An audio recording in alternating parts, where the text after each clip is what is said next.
Any of you guys, I grew up in a place far from here with a lot of people with funny names, like Joey's, and like mine, Marcellino D'Ambrosio.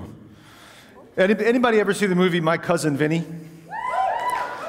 I have two cousin Vinnies and a nephew Vinny. And everybody, when I was growing up, all my friends talked like this, okay? And, you know, some of them were tough. You give them any trouble, they throw you through a window, you know? But it was a fun time growing up because I had a family that was a lot of fun. Before I tell you about my family, though, how many people here like the new Pope, Pope Francis? You like him? He's awesome, right? Everyone says he's doing a lot of crazy new things. He's breaking with tradition, doing new things. But I just want to tell you that there was a Polish Pope a while back, John Paul II. And he did a lot of crazy things, and some of them everyone knows about, but this one you probably never heard about. When he first came to the United States, he was going to do a mass in Yankee Stadium. So he's in New York, and a limo pulls up, one of those big, long stretch limos. And it has a really dark smoke glass, you know, and they got a chauffeur driving it. So the guy lets the Pope in, the Pope's sitting in the back, and he pulls out. And they're driving through the streets of New York. And the Pope looks at his watch. And it's late. And the guy is doing the speed limit. Nobody in New York does the speed limit, and nobody in Rome does the speed limit either. So the Pope taps him on the shoulder. And he says, "Excuse me, there are 1 million people waiting. Can you please step on gas?" And the chauffeur says, Holy Father, you don't understand. You see, I've gotten 3 tickets in the last 9 months. I get one more ticket, I'm history. I lose my license, this is my livelihood. I got a family. I can't risk it, Holy Father, I'm sorry. Pope says, I have no record, I have no family. Pull over, let me drive. So the guy goes to the curb, the Pope gets in the front, he gets in the back. Pope puts a pedal to the metal, he's screeching through the streets of New York, and pretty soon, woo, cop pulls him over. So the cop swaggers up to this big stretched limo. He knows he's got somebody big, right? He's excited. And he walks up, and he's waiting at the driver's side. The Pope's fumbling with the button to try to get the window down. So just imagine the cop looking at the window come down, the dark window, and there's the smiling face of Pope John Paul II. And the guy goes back. He almost has a heart attack. He goes back to the car. He gets on the radio. He says, Sergeant, you ain't going to believe who I got in this here car. Don't you know the mayor's car by now? How many times have I told you? No, it's not the mayor. Not the mayor. The governor's down from Albany? No, it's bigger than the governor. No, it's bigger than the governor. Don't tell me the president came to town. They didn't tell me. No, it's bigger than the president. Oh, Hillary's in town. I didn't know. No, it's bigger than Hillary. Bigger than Hillary? Bigger than Hillary? Who you got in that car? Cop says, I don't know, but the Pope's his chauffeur.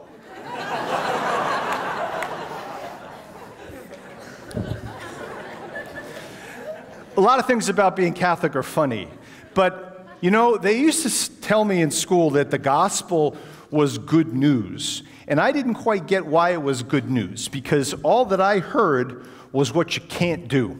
Thou shalt not this, thou shalt not that. It seemed like God was this grumpy old man in heaven and didn't want anyone to have any fun.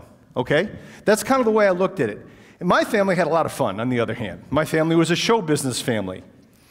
My mom was a professional dancer and a model. She was on shows the equivalent now of Jay Leno, okay? My godmother was a singer. She had a top 40 hit. She was a kind of famous person in her day. Anyone ever hear of the Copacabana? It's the most famous club in the world in the 1940s and 50s, and she was the lead singer there.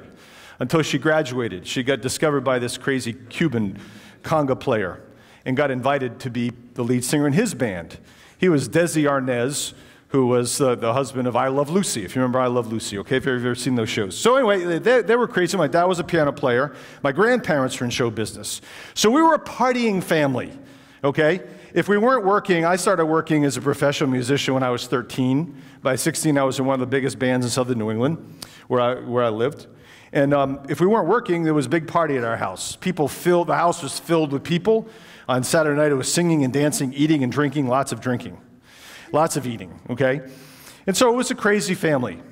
Now, I wasn't going to do a whole lot of too many crazy things, but, you know, I wanted to have a life, you know?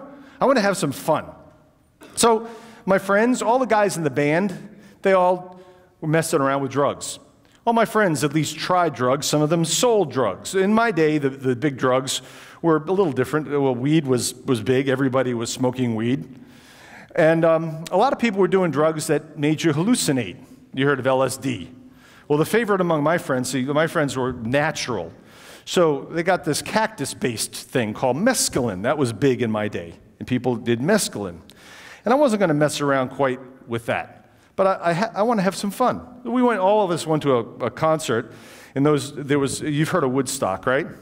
There were a lot of mini Woodstocks, so we didn't go to Woodstock. We went to one in Newport, Rhode Island, the Newport Jazz Festival. Big bands, thousands and thousands of people outside in the summer. It was really cool.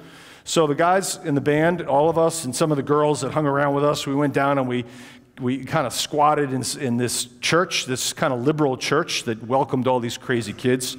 So we're sleeping there and going out to this concert at night. And we're sitting on the hills outside the paid area. You could pay and be inside with thousands of people, or you could sit up on the hills for free. So up on the hills for free, and they're all doing mescaline and doing drugs. And one night we walk home from the concert. We're walking back to where we were staying. And we found this very, very strange scene going on. It was along a street. It was a street kind of like MacArthur, you know? It was a pretty significant street. Or maybe, there's a good amount of traffic on the street. And there was a hedge. And on one side of the hedge is a girl, and on the other side of the hedge is a guy. And the guy's on the outside wanting to cross the street. And they're both high on drugs, probably doing LSD. And they've gone into a crazy bad trip. And he's trying to pull her, and inside the hedge, you can't see, because he's high, is a chain link fence, so she can't come. And he's pulling her. And he's saying, "Come on, honey, we gotta go." And she won't come, so he punches her. And she screams hysterically. So we come to this site, and we go to rescue her. They tell the guy to bug off. So he runs out into the street, gets hit by a car at about 40 miles an hour, and rolls over the other side. It was like a movie. And he kept running away. It was bizarre. And she's hysterical. We had to take her, call 911, and go to the hospital with her. She's absolutely hysterical. They didn't know who she was. She was just out of control, out of her mind. It's a horrible thing to watch. Next night we went out, and I said, I'm not going to mess around with this mescaline stuff. This is obviously pretty scary stuff. But all my family drinks. And, why don't I just see what it's like to keep drinking past, the glass of wine that I have at dinner with my family. So as everyone else is doing weed and mescaline, watching this concert, I start drinking. And I keep drinking. And oh man, this is fun. The music, the lights, I'm stumbling around, laughing out in the field. This is great, this is fun. And then we're going to walk back to where we're staying, about a mile away in the dark. And the lead singer of my band, he's walking with his girlfriend. They're both tripping on mescaline. And so he's excited because the next night Led Zeppelin is playing. Anybody know who Led Zeppelin is? Okay. That was one of the big bands of my day. So they were playing, and he had tickets, and he was bragging. He had tickets. He could get up in the front, inside, and he's waving his tickets around, and his girlfriend playfully went to grab the tickets from him and ripped them in half. So he went into a bum trip. His emotions are out of control. I didn't even know he had the ability to do it.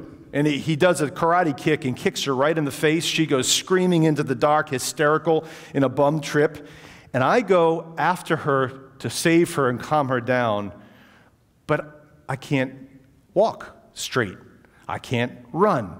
My mind knows it's my duty to help her, but I'm stumbling around out of control, and I can't help her, and she runs off screaming into the night. She was eventually found. She didn't die, thank God. But the next day I said to myself, I surrendered myself. I surrendered my body to a chemical. And I couldn't do what I needed to do, what I wanted to do, what I ought to do, what was my duty to do. I will never do that again. I will never put myself in that position again. This is before I had any great conversion to Christ. This is just common sense. I want to be free. I don't want to put myself under the control of a chemical. Now, I just want to say that I couldn't do the right thing that I needed to do because I had surrendered myself to a legal chemical. I drank too much. I got drunk. Okay? But unfortunately, when people get drunk, there's a lot worse things that can happen.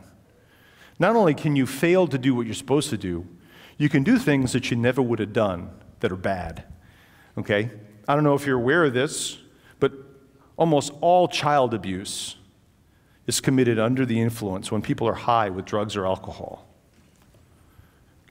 Many girls who would not otherwise do so give themselves on a date because of alcohol, because of getting drunk. And you know, this I found out about a year later, I started to have a conversion to a deeper life in Christ. I'd always gone to Mass on Sunday, but it didn't mean very much. Some friends of mine, two of them, who were drug dealers, all of a sudden, they're finding that following Jesus is more exciting than dealing drugs and living the lifestyle we were living. So through their influence, I started to read the Bible for the second time in my life. When I was in 8th grade, someone told me there were sexy parts in the Bible, so I looked. I found some in Genesis, then I found some fighting in Exodus, then I got to Leviticus, and I closed the book. That was it.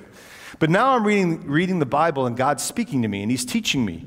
And Jesus has gone from being a plaster figure to being very real to me. And I started experiencing the power of the Holy Spirit, so it was awesome. And as I start reading the Bible, it becomes really clear to me that this world is not just about us doing our thing, but behind the scenes, there's things we can't see.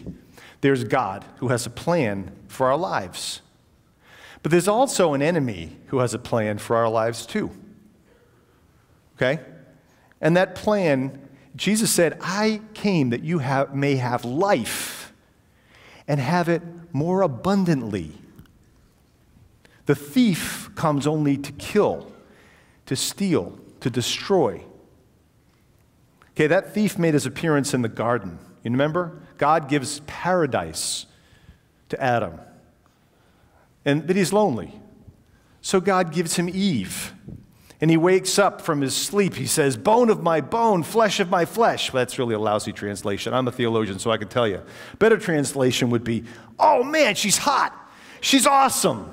Okay? God, you know, who created pleasure? Did Satan create pleasure? No, Satan can't create 1 ounce of pleasure. Every pleasure is created by God. The pleasure of eating. Wine was created by God. It was His idea. Sex was created by God. Sexual love between husband and wife is created by God. The pleasure that comes from sexual union is created by God. It was His idea. What does Satan come to do? He comes to deceive. He comes to trap. So he says to Eve, hey, did God tell you not to eat that because it would kill you? Are you crazy? If you listen to him, you'll have no life. The deal is, if you eat of that fruit, he knows you'll be as smart as he is. And you'll be able to call the shots. But he doesn't want that. He wants you under his foot for all eternity. If you want no life, if you want to be an eternal nerd, okay, then listen to God. But if you want to live, you got to try that. So what does she do? She tries it. He tries it. What happens? First thing that happens is that their relationship is ruined. They had a beautiful, intimate relationship with no shame, perfect intimacy, no game playing, no problems, no misunderstandings, no issues. That was symbolized by no clothes. Now they're threatened by each other. Their relationship is interrupted. All the problems that you find in man and women's relationships come from sin, from not doing it God's way, listening to the liar. In that apple, there was a hook. There was poison in that apple. And that's the deal. Sin is taking something good and taking it out of its proper context. It's used as bait. You know, when you want to catch a fish, what do? You just give him enough bait. You don't want to spend a lot of money on bait. You don't just throw food into the water. Just put a little tiny bit of bait on a hook. Just enough to trick the fish into biting the hook. That's the way Satan works with sin. So when God says no to things, He's not saying no to fun, no to pleasure, no to life. He's saying no to death, no to destroying yourself. Okay? See, the greater a gift, the more wonderful a thing, the more dangerous it is when it's taken out of context. All the great things, think about it. Think about fire. Without fire, we'd have no sound system, we'd have no movies, we'd have no electricity, our cell phones wouldn't work. We'd have no heat, we'd have no air conditioning, we'd have no light. But that's fire in the stove, in the grill, in the furnace, in the power plant. How about fire in the bedroom? What does that do? It kills, right? Same thing with water. Water is life-giving. Without it, you can't have anything. But what does a tsunami mean? Water in the wrong place at the wrong time destroys. Okay? That's the way it works with alcohol. That's the way it works with sex. It's the way it works with everything. Okay? In the proper context, wine is a blessing. It says it in the Bible. We're not teetotalers. When you're an adult and you're drinking responsibly, it's a blessing. Where's the right context for sexual love? It's only one place. It's in the committed relationship, a lifelong relationship of marriage that's open to life.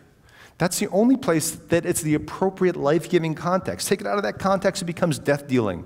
And you don't believe me? 32 million children die every year because of sex in the wrong context. That's abortion. Oh, and about 30% of teens in this country have a sexually transmitted disease. Most of them don't even know it. And so what happens? Sometimes that disease makes them sterile. So having relations with the wrong person at the wrong time means that when you have relations with the right person, who's God's person for you, maybe it'll stand in the way of having children. That's Satan's plan. It's a trick. Okay? Doing it God's way gives life. Now, so why does God say no? Okay, because he cares about us. But you know what? God's not an overprotective mother figure who doesn't want us to have any fun, who will sacrifice all adventure and all life just to make sure we're safe. He's not like that. He wants life for us to be an adventure. The other side of morality is this. When we do things God's way, he can guide our path into the path that he has for us, which is better than any plans we could possibly have for us. Do you guys know it's not just priests and nuns who have vocations? You know that each one of you, every single one of you, has a vocation from God. God has a plan for your life. And when I was in high school, despite the fact that I was a musician, I wasn't terribly secure. And music was kind of one of the ways I tried to make myself somebody. But you know what? Each one of you is somebody. And each one of you in God's plan is meant to play a role in changing the world, believe it or not. He wants to use you to do great things. That's hard to believe, but it's true.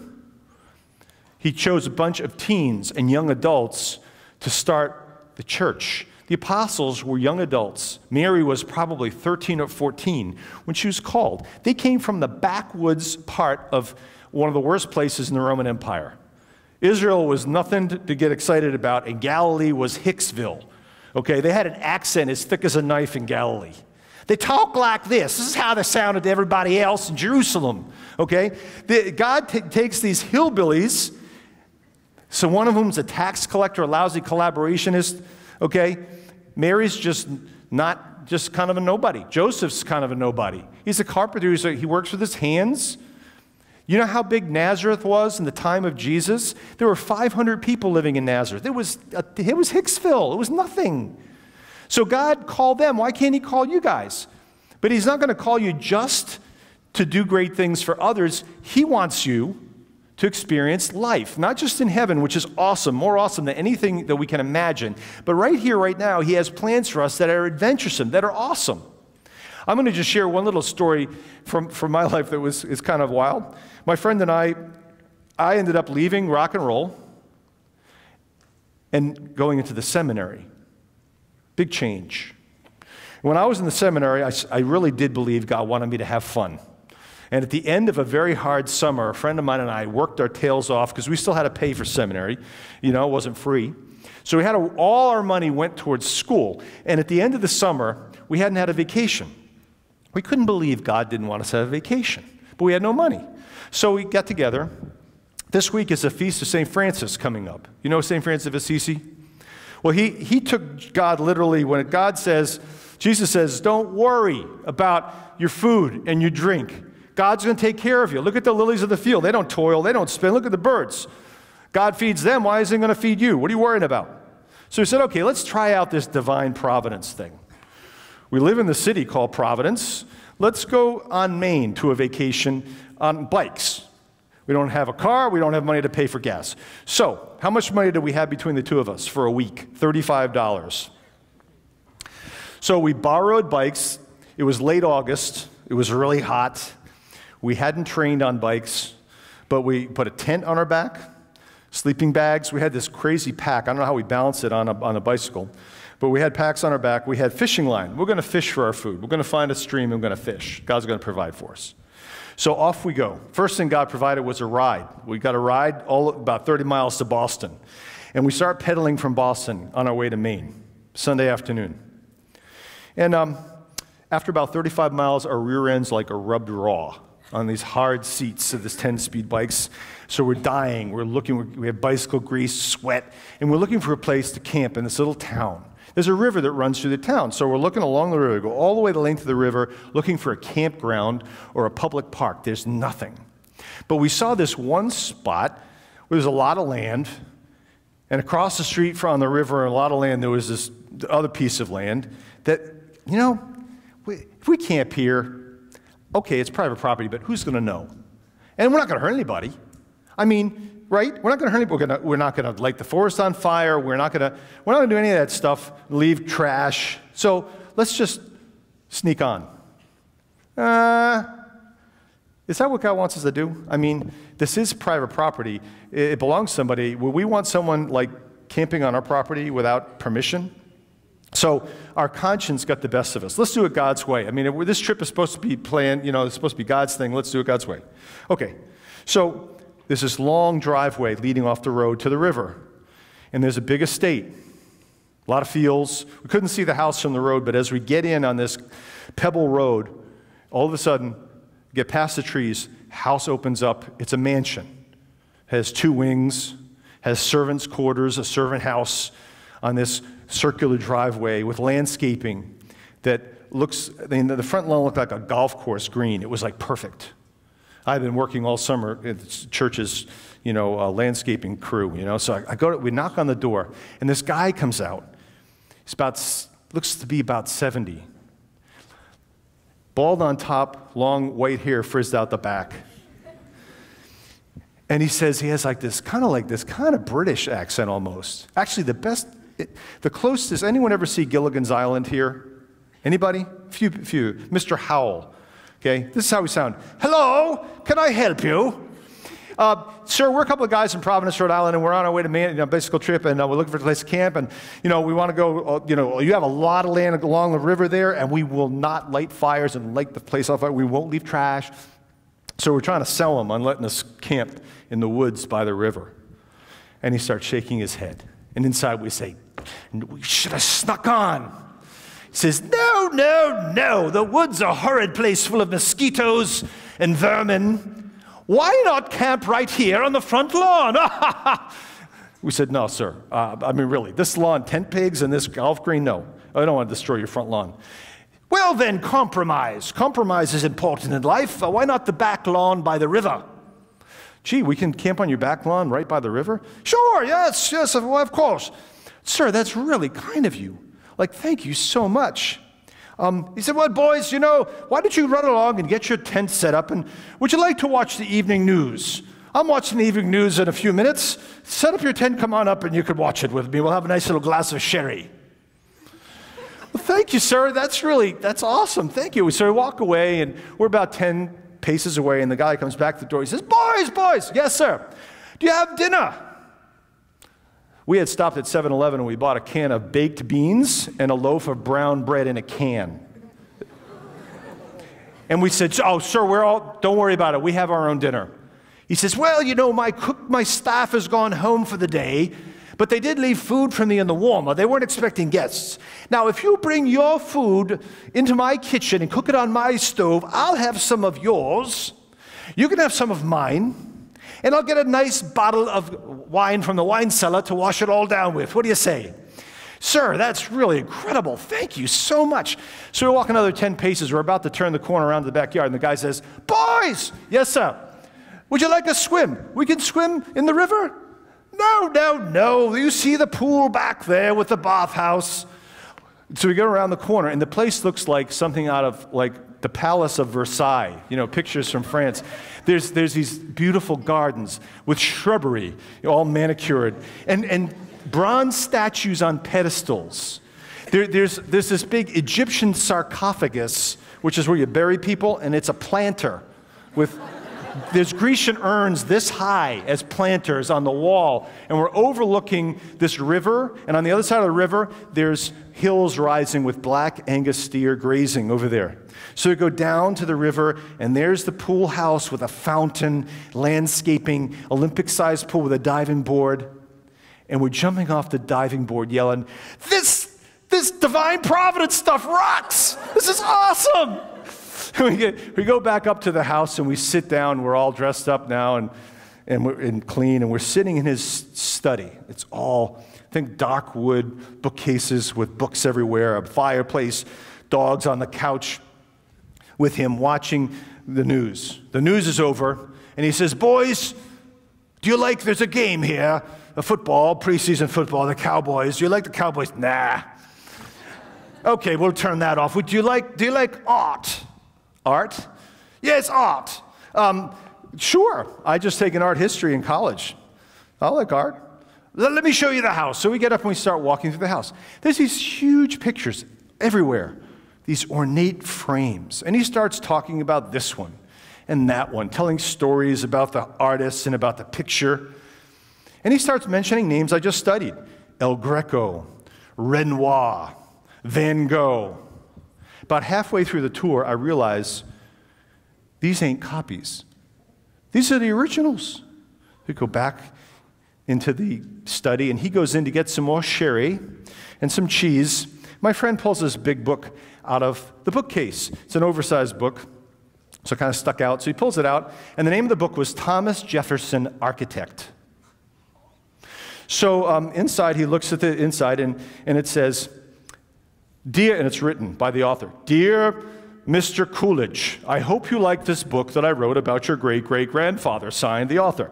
So the guy comes back, we don't even know who he is. So we haven't gotten his name. So my friend says, Sir, are you Mr. Coolidge? Yes, William Coolidge. Are you any relationship like to the President Calvin Coolidge? Yes, Calvin was my cousin. Are you the great-great-grandson of Thomas Jefferson? And then he points to a bust of Jefferson, a marble bust on the mantelpiece, and he does a profile. He says, Why, yes, don't you see the resemblance? It turns out that he's on the board of directors of Coca-Cola, of MIT, of Harvard. His best friend is King Oslo III of Norway. And another famous politician that some of the older people might know, Henry Cabot Lodge. These are his two best friends. He went to Oxford, the Balliol at Oxford, and we never slept in the tent. The bottle of wine that we washed the baked beans down with was worth hundreds of dollars. He has a whole wine cellar full of French wine downstairs in his basement. And we ended up staying in the house, in the servants' quarters. Okay? And every day, instead of going to Maine, he had us take bicycle routes through the woods. And we'd come back, swim in the pool. All of his staff would cook a big dinner. Okay? And we'd have this big celebration talking about all sorts of things all night long. And meanwhile, this is before cell phones. My mother and this guy's mother in Providence are in the prayer group praying, Oh, Lord, please take care of Marcellino and George in the woods. Please protect them.